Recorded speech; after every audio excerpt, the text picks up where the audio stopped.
The papers arrived on a Tuesday, which was, in every other respect, an ordinary sort of day. The cook had made a decent soup, a finch had been singing in the lime tree since before first light, and Marian Ashwell, Duchess of Crestmore for precisely 14 months and 11 days, was in the estate's still room pressing dried rosemary into small cloth sachets when the footman knocked and said that His Grace requested her presence in the dining room at once, which was unusual, since His Grace had not requested her presence anywhere in some weeks. She did not know, as she set down the rosemary and wiped her palms against her apron, that she would remember the smell of it for the rest of her life. Had she known what was waiting at the end of that corridor, she might have taken a moment longer. She was not the sort of woman who wasted moments, but she might have allowed herself that one. The dining room was lit as though for a formal occasion, which struck her immediately as wrong, because it was 2:30 in the afternoon, and they had no guests expected. The Duke of Crestmore stood at the head of the table, his coat immaculate, his dark hair a little severe at the temples, his expression arranged into the particular stillness she had learned, in 14 months, to distrust. He was a tall man and a quiet one, the kind of quiet that has decided something rather than the kind that is simply at rest. His hands were flat on the table, on either side of a document tied with blue ribbon. His solicitor stood to his left. His cousin, Mr. Aldous Vane, stood slightly behind and to the right, his blonde head bowed just enough to look sorrowful without quite looking it. She crossed the room and stopped at a suitable distance. "Marian," the Duke did not look up from the papers. "Please sit. I am comfortable standing."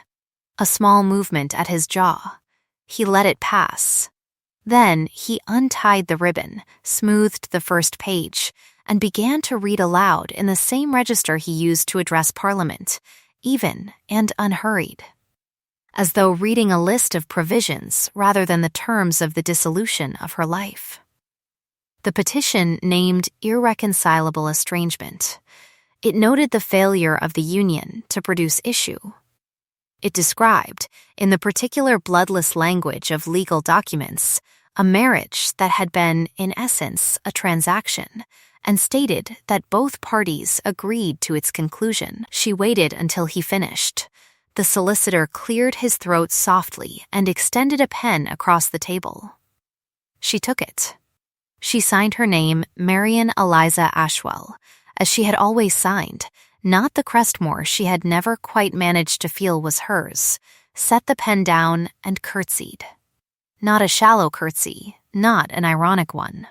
The full, correct curtsy she had been taught at 14 by a woman who believed that dignity was a thing you wore on your body, not your face.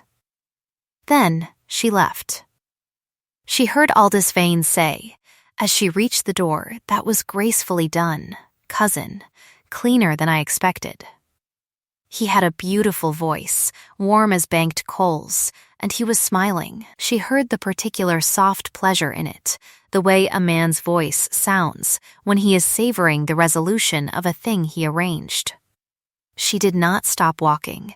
She had 34 days before the terms would release her from Crestmore Park, a deadline written into the petition itself, the transfer to take effect on the 1st of September, when the trust that underpinned the original marriage settlement would revert to the estate.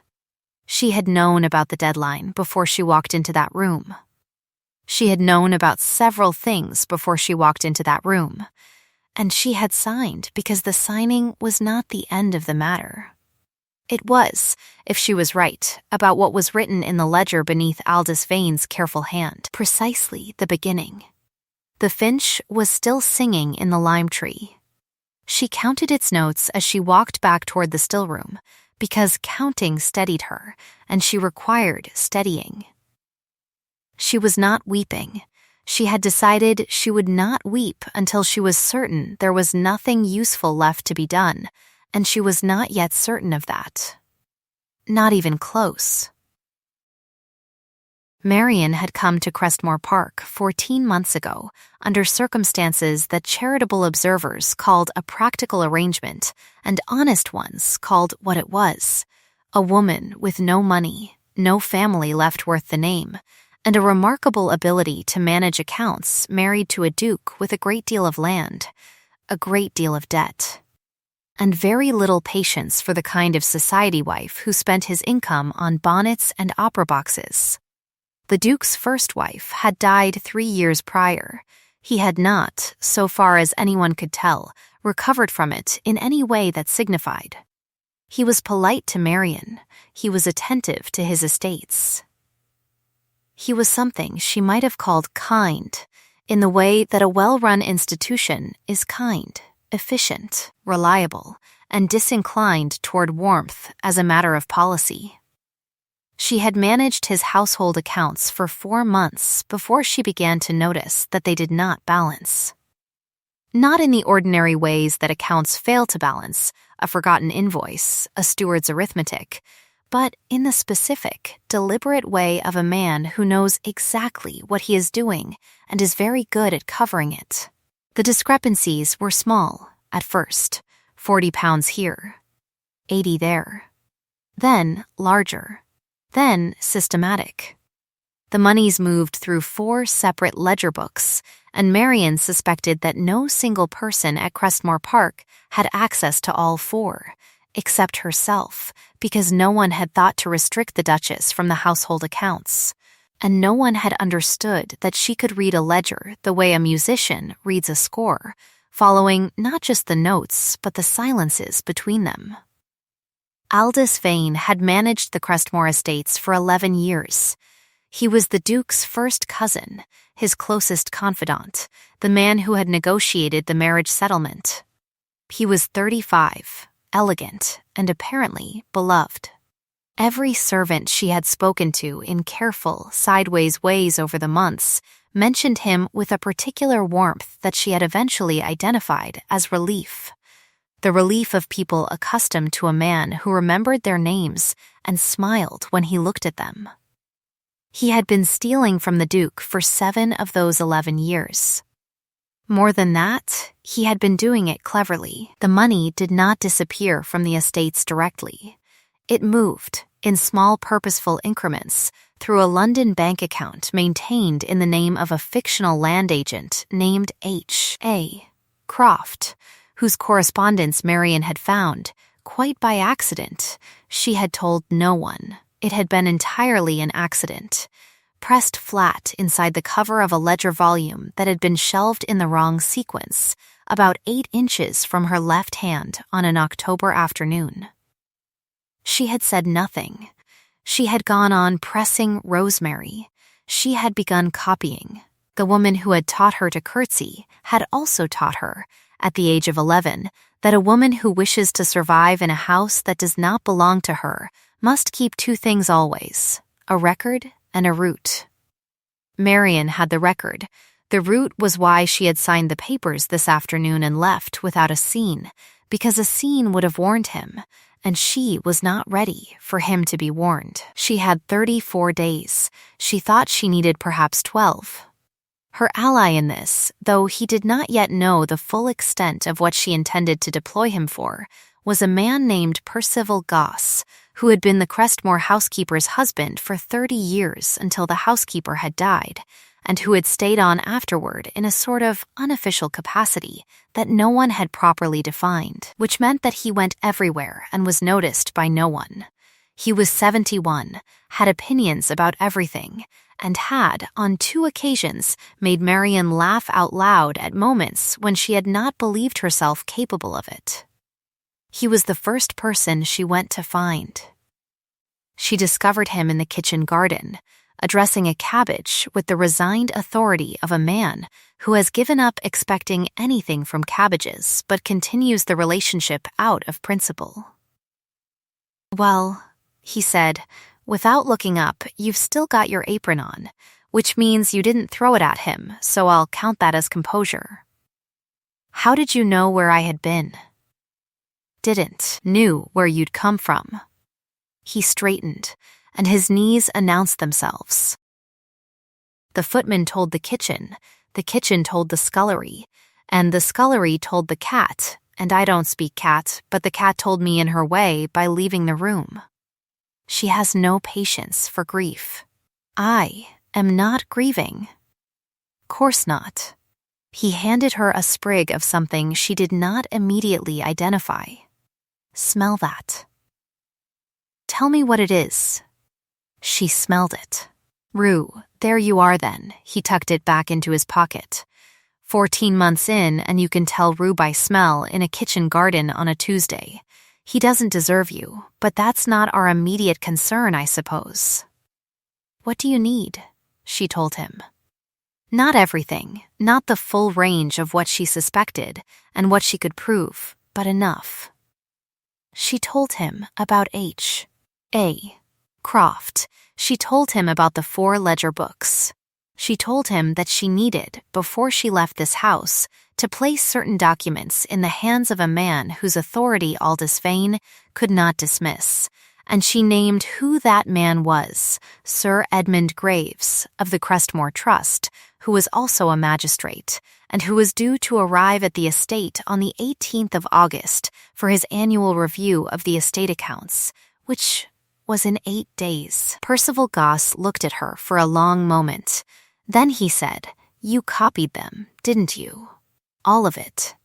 "The copies are in the still room, in a false bottom under the 3rd shelf, inside the tin that says Pennyroyal." "Pennyroyal," he repeated. "That's the one the gardener won't touch because he thinks it brings bad luck." "Yes," she said.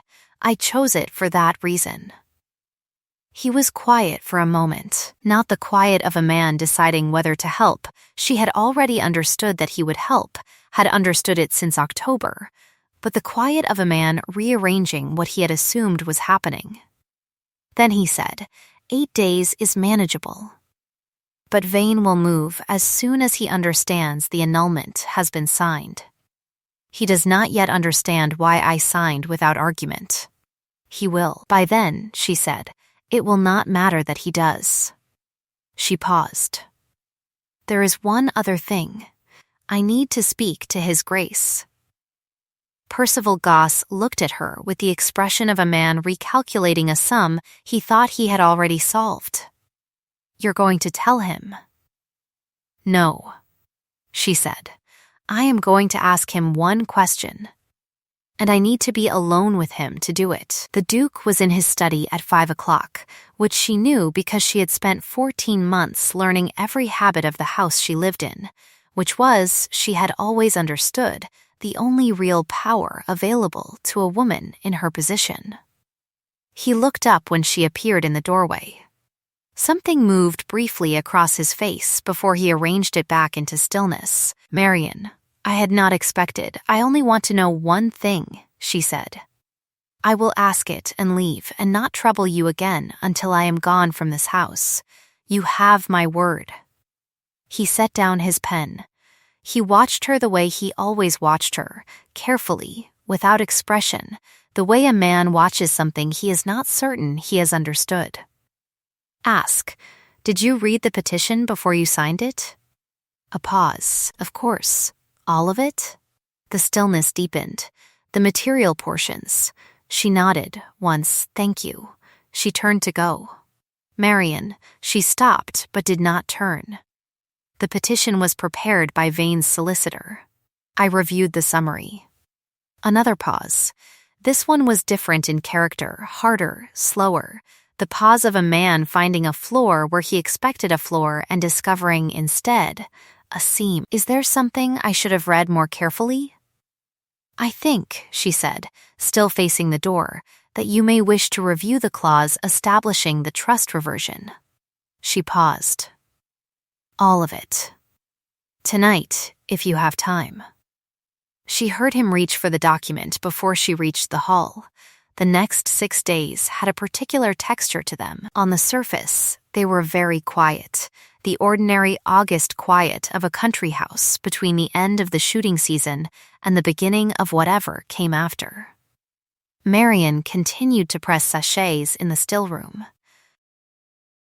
She took her meals in her own rooms, as she had taken most of her meals for the previous several months, and if any of the household staff thought this newly mournful, they did not say so where she could hear. Beneath the surface, Percival Goss moved. He had a gift, she had observed over many months, for being everywhere and carrying nothing that looked like evidence of being anywhere.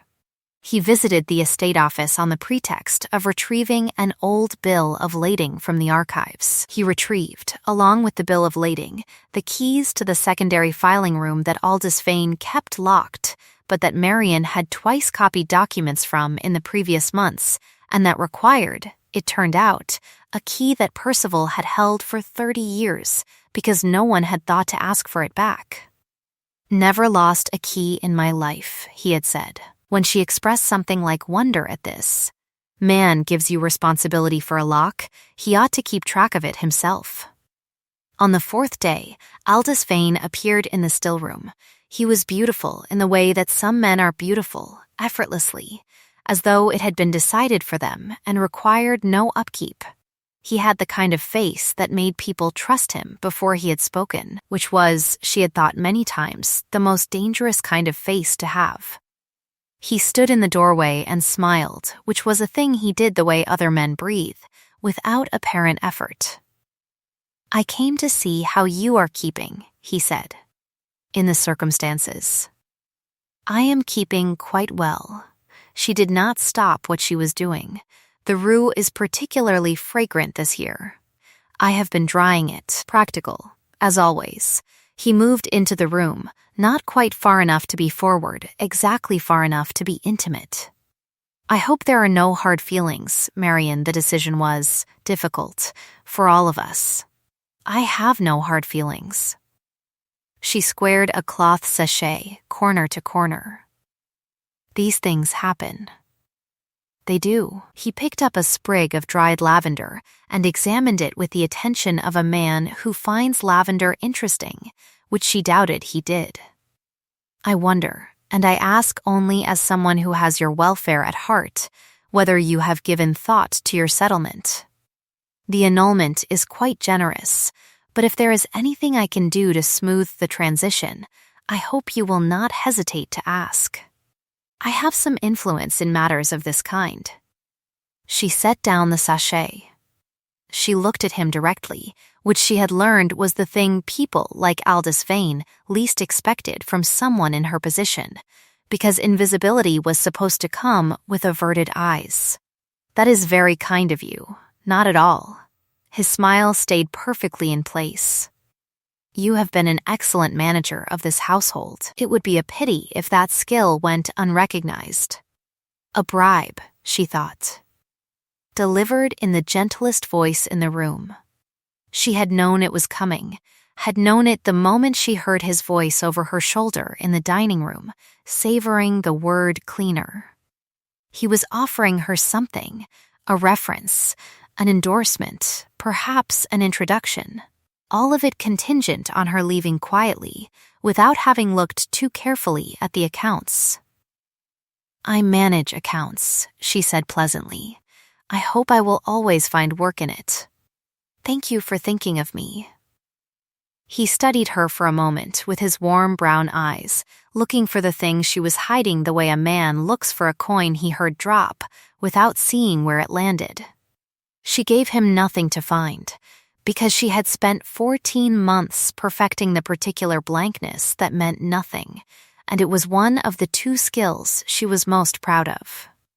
He left smiling.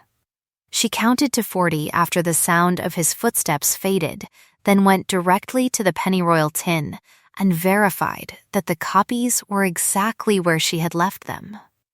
They were. That evening, the Duke came to the still room. This was unprecedented. The Duke had, in 14 months of marriage, visited the still room on no occasion, and she had spent some energy, in the early months, not finding this worth noticing. He stood in the doorway for a moment without speaking. He was not a man who fidgeted, but his hands, usually still, were turning something over and over, a small, flat key on a silver chain. It was a habit she had observed twice before, both times when he was moving through a problem he had not yet reached the other side of. His hands told her things his face declined to. "I read the clause," he said. "I thought you might. The trust reversion, as written, it does not benefit the estate. It benefits the cousin who arranged it." He said this without inflection, the way he said most things, but she heard underneath it a register she recognized from her own first days with the ledgers, the cold particular clarity of a person discovering they have been deceived by someone they trusted without reservation. "I had understood it to be standard language. I expect you were told it was." By Vane. A silence. "Marion, what do you know?" She folded her hands, which was her own version of his turning key, the gesture she used when she needed to say a precise thing and needed her voice to be steady for it. "I know enough," she said, "to require you to wait 8 days before you ask me anything further. There is a thing I cannot yet lay before you. When I can, I will. I need you to trust me until then." He looked at her across the still room with that careful, contained look she had spent 14 months failing to read and was only now beginning to understand. The grief armor, she had thought once, in a private moment. He wore it the way the house wore its stone walls, not to keep the outside out, but to keep something inside from escaping. "You have given me little reason to doubt you," he said at last. 8 days. He paused at the door. The key stopped moving. "For what it is worth, the petition was not my idea." She said nothing. But she kept still in the particular way of a woman taking that in. Sir Edmund Graves arrived on the 18th of August, which was a Thursday, overcast and cool after the long August heat, which had broken the previous night in a storm that Percival Goss observed, from the kitchen garden with great satisfaction, had taken an entire section of the old stone wall down. "Good riddance," he said of the wall. It was listing that direction for 20 years. Some things fall when they're ready. Marion was ready. She had spent the remaining days not in waiting, but in ordering. The copies were arranged in sequence, the 7-year ledger discrepancies, the H. A. Croft Bank records.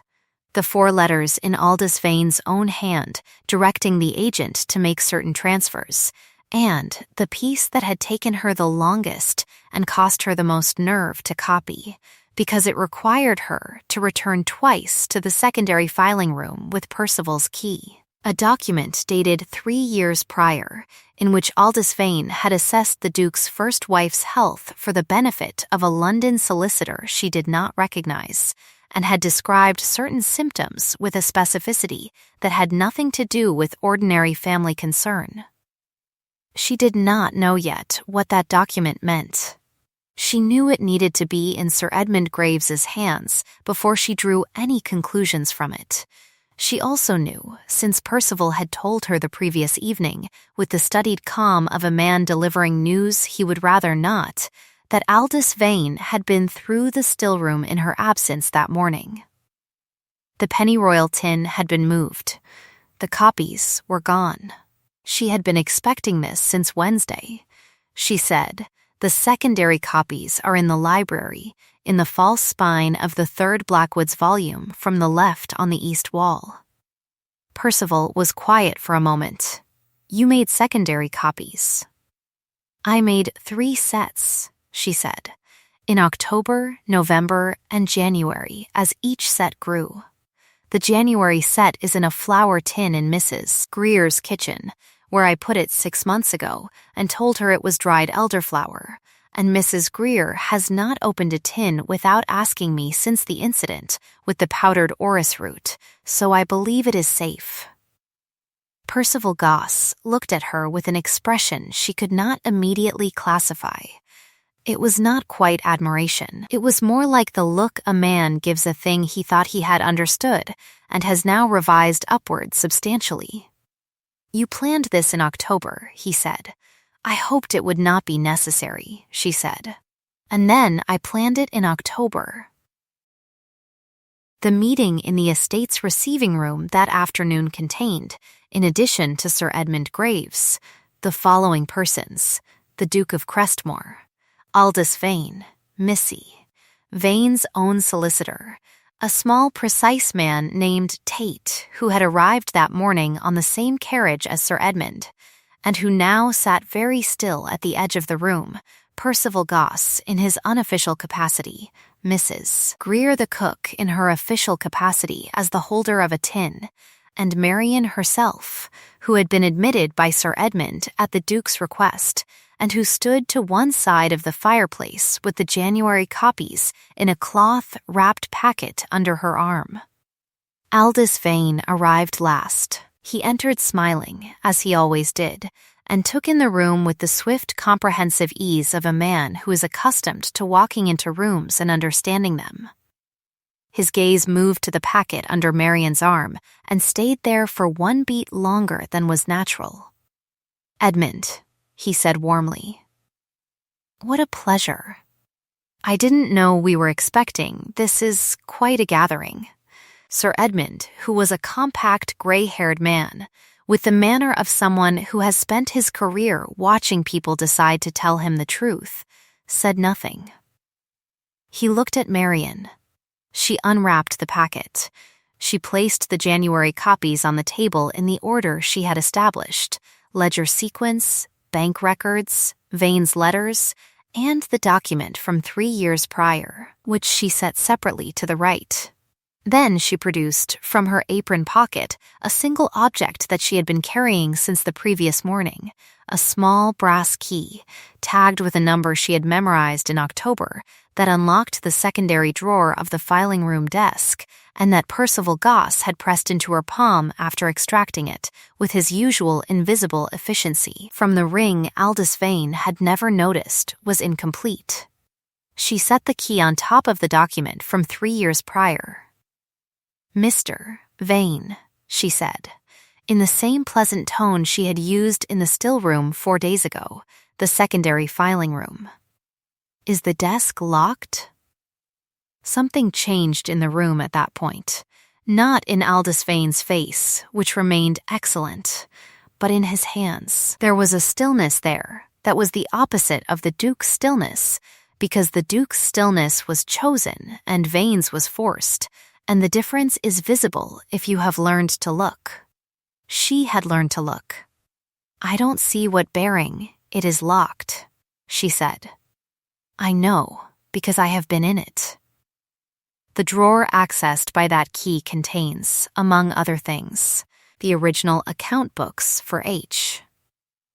A. Croft, a land agent who does not exist, maintained at Hartley and Sons Bank in London, through which Mr. Graves, if you would care to look at the 3rd page, you will find that over 7 years, the sum of approximately £43,000 has been moved from the Crestmore estate accounts through various transactions and settled in that account. She paused.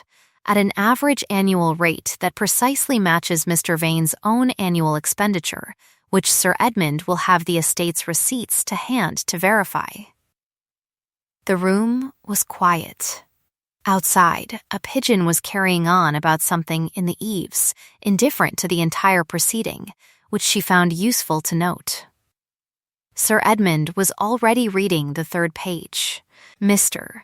Tate the solicitor had developed a particular quality of stillness that suggested he was calculating something unpleasant about his own position. The Duke stood at the far end of the table, and she did not look at him, because she needed to look at Aldous Vane, and looking at 2 people at once has never been possible. "These are copies," Vane said. His voice was still warm. "Almost. Copies can be produced, yes." She removed the secondary copies from beneath the January set and laid them to the left. "I kept 3 sets, in 3 locations. The originals remain in the filing room, to which you now hold the key." She nodded toward the brass key on the table. "I should also note, since Mr. Tate appears to be reviewing his own position, that the third letter, the one dated the 14th of March, is addressed to Mr. Tate's office. The small, precise man went from still to rigid. Vane said nothing. He had stopped smiling. Not dramatically, it was a very small adjustment, the smile going from warm to merely present, the way a lamp dims before it goes out, but she had been watching his face for 4 days straight, and she saw it. Sir Edmund set down the third page and picked up the document from 3 years prior. He read it. He read it again. He set it down and looked at Aldous Vane. This assessment, he said, of the late Duchess's health. It was provided to Hartley and Sons. That is not in evidence. The letterhead is yours. Sir Edmund's voice had not changed in temperature at all, which she found more frightening than if it had. This describes an expected deterioration in health. It was provided, it appears, in support of a financial arrangement. Mr. Vane. He let the silence run. It ran quite a long way. Did you know that the late Duchess's physician contested the cause of her death? Aldous Vane said nothing. He filed a notation with the county record, Sir Edmund said. I am aware of it, because I reviewed it at the time and was persuaded by you that it was a matter of professional disagreement, nothing more. He picked up the key. He looked at it for a moment. Then he looked at Tate. You have one opportunity to account for this letter, Tate said, in a voice from which all the precision had been extracted and only the smallness remained. I was given to understand. He told me the account was. He said the family had arranged it. I didn't ask. I should have asked. There it is, said Percival Goss, very quietly, from his corner. He had not spoken until this moment. He did not need to say anything else. Aldous Vane sat down. It was not a dramatic collapse. He sat the way a structure sits when its load-bearing element is removed, carefully, and all at once, and very quietly. His hands were on the table, and she looked at them and saw, for the first time, that the knuckles were pale, and that the gesture he had repeated for 11 years, a small smoothing motion with the thumb across the knuckles of the opposite hand, was not, as she had read it for 4 days, vanity. It was the gesture of a man managing pain. Old pain. Long carried. The kind that turns, after years, into the arithmetic of envy. She had not expected to pity him. She discovered that she did, slightly, in the space where contempt should have been, and that she would not say so aloud, because it was not a gift he had earned. Edmund, Vane said at last. His voice had changed character, lost its warmth. What remained was something raw. I won't. There is no sufficient explanation. I know that. No, Sir Edmund said. There is not. The Duke had not spoken during any of this. He spoke now, from the far end of the table, and the quality of his voice was what she had heard once before, the night of the storm, speaking to his estate manager about the section of wall that had been listing. Quiet, final, like a man assessing a loss he had already begun to account for. Aldous, what did you do to Charlotte? It was not a question. It was not quite an accusation. It was the sound of a man who has placed a key in a lock and is waiting for the mechanism. Aldous Vane's thumb moved across his knuckles. Once she would not have. She was going to tell you about the accounts. She had found. She had your talent for figures, and she loved you better than I thought she did, better than was convenient. It was a very small alteration to the dosage. I told myself she was all ready. He stopped. The thumb stilled. I told myself a great many things. The room held that for a moment, in the way rooms hold things that are too heavy to carry out of them immediately. Sir Edmund Graves said, after a long pause, I will need the county physician and the record clerk. This exceeds an estate matter. He looked at the Duke. I am sorry. That you did not know. That no one, he stopped. looked at Marian, that no one with the wit to see it was in a position to act until now. The Duke's gaze moved, for the first time in the entire proceeding, to her. He held it there for a moment. His hands were very still at his sides. His face was the face of a man who has just learned the full weight of what he failed to understand, and is determining whether he is equal to what that costs. She looked back at him. Neither of them spoke. There are conversations that happen in silence, in this style of house, in this style of marriage, and this was one of them. Aldous Vane was removed from Crestmore Park that evening, not by constables, not yet, though Sir Edmund's letter to the county went by that night's post.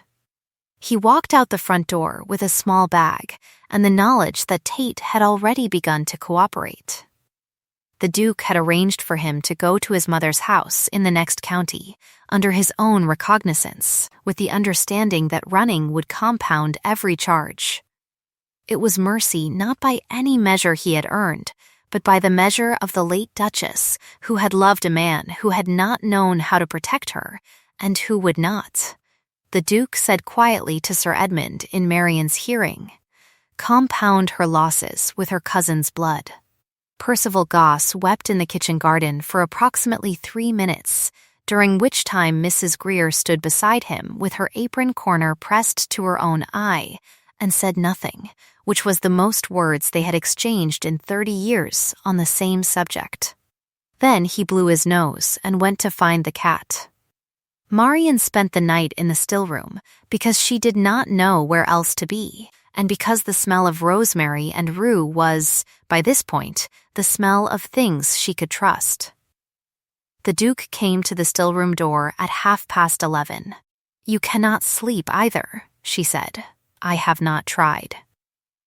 He stopped in the doorway, and he looked not like a duke in that moment, and not like a man in control of anything at all, but like a person who has been carrying a thing for 3 years in the wrong direction and has only just been told which way the road runs. He was holding the small flat key on its silver chain, not turning it, just holding it. I have been reading Charlotte's letters. She wrote to me every day when I was in London. I never understood. There were phrases I thought were commonplace. I cannot explain it in writing. There is something I must tell you when you return. I thought it was ordinary. He stopped. I thought a great many things. So did she, Marian said. She was protecting you. From the same direction he took the money, from the thing you would do if you knew. He was quiet for a long time. The lamp between them held steady. How long have you known? The shape of it, since October. The whole of it, not until I found the document from 3 years ago, which was in February. You carried this for 6 months. I needed proof. Suspicion was not sufficient. Not with a man as trusted as he was. She folded her hands. I also needed you to not know, because you would have confronted him, and confronting him without evidence, with only a new wife's account against 11 years of his, would have given him time to remove everything and left you with nothing. He looked at her across the lamp.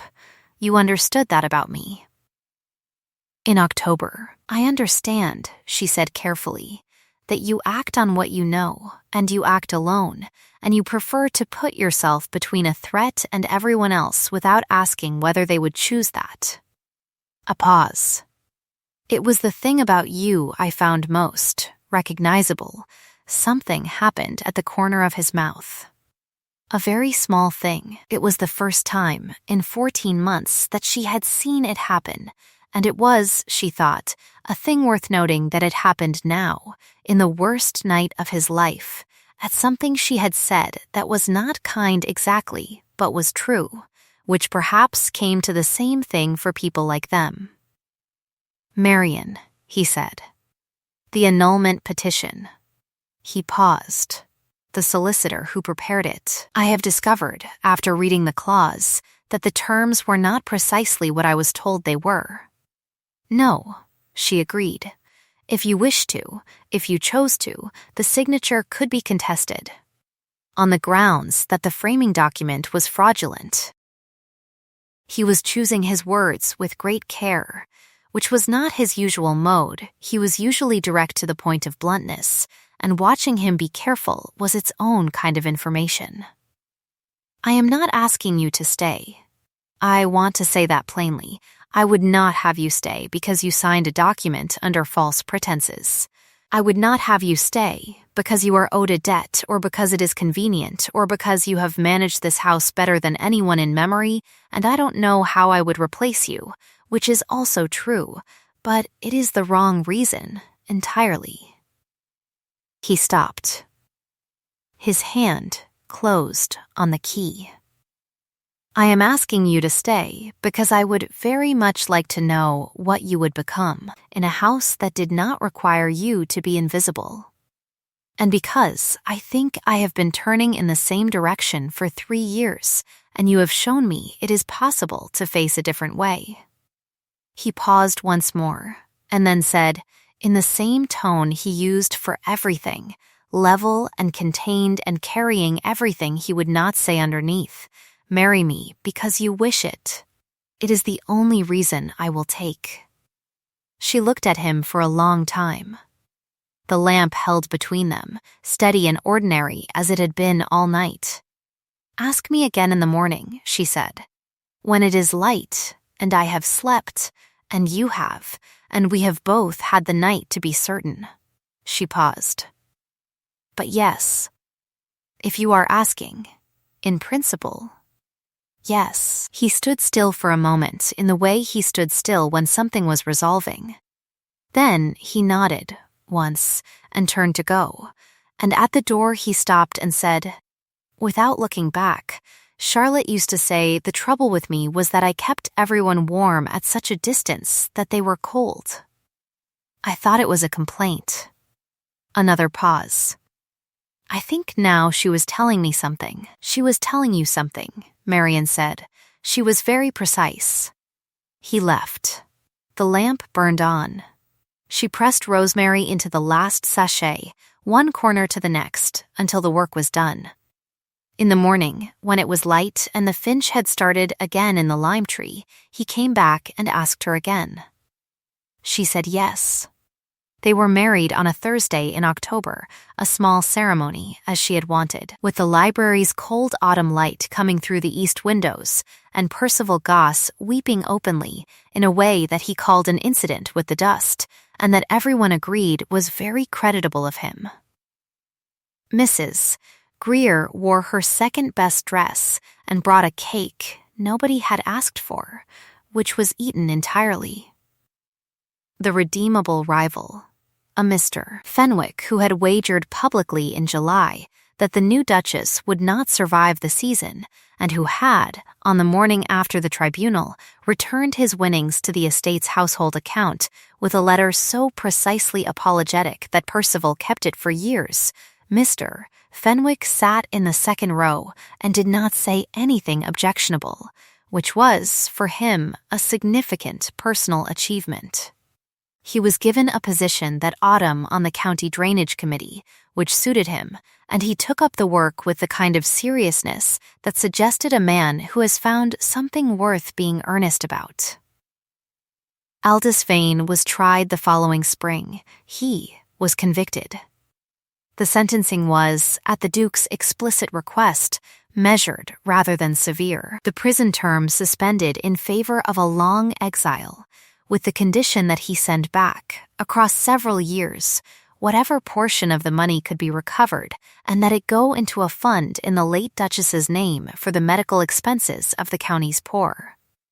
There was a moment, at the close of the proceeding, when he looked across the courtroom and found Marian's face among the observers, and she held his gaze for a moment and then let it go, which was all the mercy she could manage, and which was, she thought, sufficient. He was, in the end, a man who had been in the second place for too long, and had let the arithmetic of it eat through him.